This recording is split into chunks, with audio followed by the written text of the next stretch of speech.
pas seulement du football, hein, d'autres disciplines. Dites entre guillemets, je le peux dire. Marie, je te coupe pas, mais il y a une information qui vient de tomber et c'est officiel. Habib Diallo est forfait contre le Brésil. Donc le joueur sénégalais Habib Diallo, dernier buteur du Sénégal lors du match contre la Mauritanie, est forfait. L'attaquant de 30 ans qui a quitté le groupe après avoir contacté une blessure. Rappelez, et il y a nos confrères de Saint-Top Team qui ont donné cette information, rappelé en renfort lors de la fenêtre internationale d'octobre. Il s'était distingué par son efficacité et avait logiquement intégré donc le groupe de l'équipe du Sénégal. Tout le monde aimerait bien représenter son pays à la Coupe d'Afrique des Nations, à la CAN ou à l'Euro. Tout le monde cherche cela. Je n'ai pas encore eu la chance de participer au mondial lors de la dernière Coupe d'Afrique, Coupe du Monde. J'ai fait des qualifications et tout, mais je ne suis pas parti. Alors j'aimerais bien, même si c'est le coach qui décide, partir à la prochaine CAN. C'était sa dernière déclaration après un match avec le FCMS. Là, il est forfait, un coup dur pour le Sénégal. Oui, on le souhaite vraiment pour un rétablissement. C'est un coup dur, un bon attaquant et qui a une bonne vision de jeu et efficace aussi. Hein. Voilà, et très bien. C'est quelqu'un qui demande dos au but. Ouais, c'est un pivot, un bon pivot. Dos au but. Donc, un bon jeu de pivot. Il va nous manquer aussi. Et voilà, mais bon, c'est un groupe. On peut le remplacer aussi. Et voilà. Ouais, c'est un coup dur quand même. Évidemment, vu qu'il est en train de revenir au meilleur de sa forme. Depuis qu'il est revenu à Metz, je pense qu'il a marqué 10 ou 8 buts en... Ouais. 3 buts. 3 buts. Il a enchaîné dernièrement 3 buts. 2 d'affilée, quoi. 2 d'affilée. 3 buts, donc 2 d'affilée avec l'FCMS. Évidemment. Donc, mais il est sur une belle forme. Exactement. Il a créé un penalty, il a marqué ce week-end. Donc là, il est forfait pour ce match.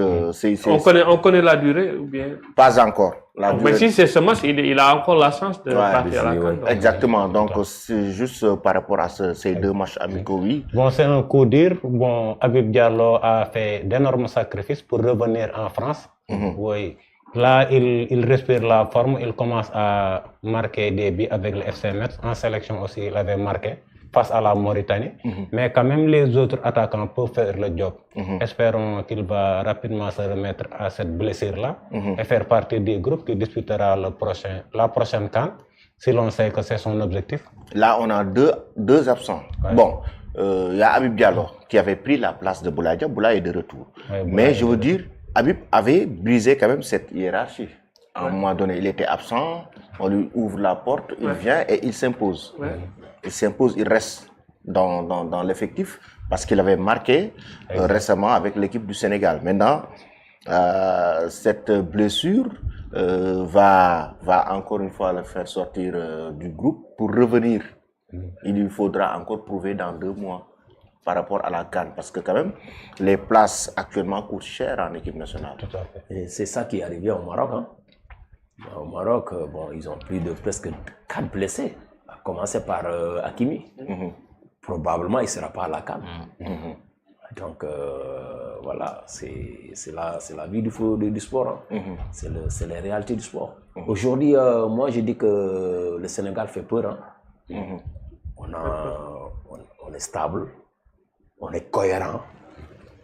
Et voilà, on a tout ce qu'il faut pour remporter cette CAN. Ça, je le dis. Ouais, on a de très grands joueurs qui sont compétitifs, performants. Ils jouent dans de très grands clubs, ils sont titulaires dans leur club. Et ça fait un bon moment qu'on n'a pas ce groupe-là. Donc, avec Coach Pape Thiaw, et vraiment, j'y crois beaucoup. Hein. J'y crois beaucoup parce qu'aujourd'hui, on est dans une bonne dynamique. Et le football, c'est la dynamique. Oui. Effectivement.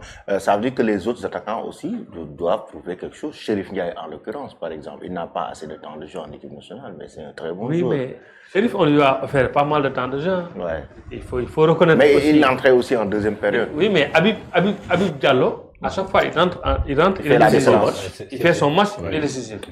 C'est-à-dire que, comme on dit souvent à Wolof, l'eau mine de la diahal. Donc, Habib, c'est Habib, en fait. À chaque fois, il rentre aussi, il ne soit pas. Maintenant, après, voilà, les autres, ils ont eu leur chance. Il y a Chérif Ndiaye, il y a Nicolas. On dit souvent que Nicolas, il casse les lignes, il fatigue la défense, mais on n'a pas besoin de ça. On veut un joueur décisif. Donc c'est la raison pour laquelle tout à l'heure j'ai parlé plutôt Ismaël Sarr en attaquant de pointe. C'est parce que lui, il n'a pas été décisif. Maintenant, si on perd Habib, naturellement, c'est ce dont je disais tout à l'heure, l'entraîneur peut essayer d'autres profils à la place de Habib pour essayer de voir comment façonner l'idée de créer un nouveau attaquant. Effectivement. Voilà. C'est important. En tout cas, c'est le chantier de Pape Thiaw. L'attaquant tueur, le buteur. Ouais, bien sûr. Mais Alamine, c'est à travers ce groupe-là que le groupe contre le Brésil que sortira l'attaquant. Le groupe qui doit aller à la CAN, sauf pour blessure. Parce que moi, je dirais 95% qui sont dans ce groupe-là iront à la CAN. Donc, l'ossature. Il y aura des trous touches et peut-être et tout. Mais... Peut-être il y aura les retours de Lamine Camara et Habib Diarra. C'est pourquoi j'ai dit avec 95% de ce groupe. Exact. Voilà.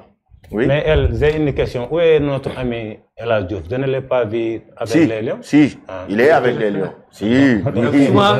Souvent, on m'interpelle sur cette même question. Il est avec les Lions. Donc c'est une très bonne chose. Oui. Parce que moi, je ne l'ai pas vu. D'ailleurs, il s'est même entraîné. C'est-à-dire que lui, il est dans le staff de l'équipe nationale. C'est-à-dire qu'il travaille avec l'équipe nationale, Pape Thiaw et autres. Maintenant, ça n'a rien à voir avec le statut qu'il avait à la Fédération sénégalaise de football. C'est Maître Augustin Senghor qui l'avait pris comme conseiller ou ambassadeur ou whatever. Mais ici, les gens se disent que Fadiga a pris sa place ou pas. Pas du tout. Tel n'est pas le cas.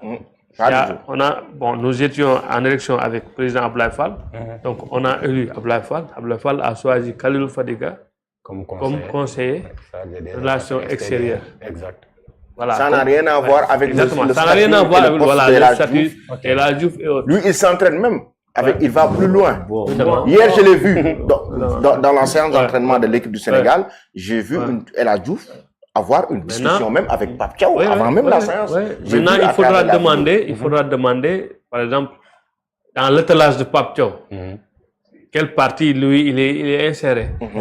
C'est sûr qu'il n'est pas sur le banc. À chaque fois, il est en tribune. Il apporte de bonnes choses, c'est ça la question. même au niveau de l'ambiance. Il paraît même que ce sont même les joueurs qui réclament El Hadj Diouf en regroupement.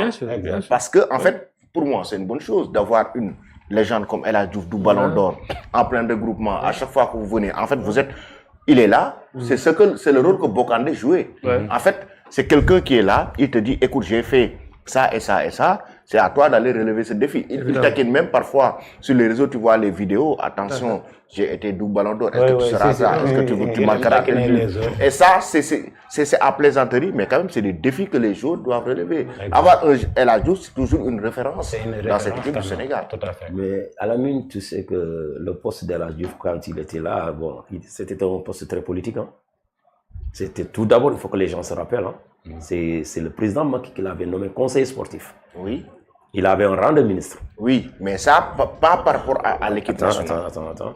Donc, avant ça, là, j'avais tout dit c'était un négationniste par rapport à Augustin et à la gestion. Tu vois, aujourd'hui, tu sais, quand on parle de politique, Augustin, c'est un produit de la paire, non? N'est-ce pas? Donc, il y avait une négociation et tout pour l'intégrer dans la Fédé. Aujourd'hui, il est bien beau de voir El Hadj, mais le football n'a pas d'état d'âme. Oui, il n'a pas d'état d'âme. Mais avoir un El Hadj, c'est toujours un plus. Ça, c'est le Sénégal qui fonctionne comme ça. Quand on parle de football, c'est pas comme ça que ça fonctionne. Aujourd'hui, tu me dis, il est bien beau que les gens voient El Hadj dans la tanière et tout. Mais aujourd'hui, qu'est-ce qu'il fait dans la tanière? On ne te dira pas que c'est ça qu'il fait dans la tanière. Auparavant, il était conseiller, machin. Mais aujourd'hui, on a confié ce poste-là à, comment il s'appelle? Khalidou Koulibaly. Peut-être qu'on l'a rappelé. Conseiller, Khalidou Koulibaly, conseiller c'est le poste du président. Oui. Vous voyez. Donc, il y a une nouvelle équipe fédérale. Ils ont mis en place un organigramme qui fait très mal, mais qui est juste aussi. Oui.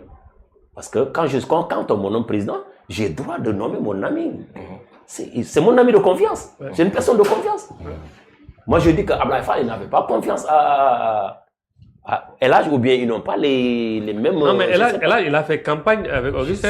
Voilà. Il a fait campagne, il n'a pas caché. C'est de la loyauté. Il a revendiqué son appartenance. Aujourd'hui, si on le vire, personne ne dit rien du tout. Oui, mais par contre, ce sera une grave erreur par rapport aujourd'hui à ce qu'il apporte.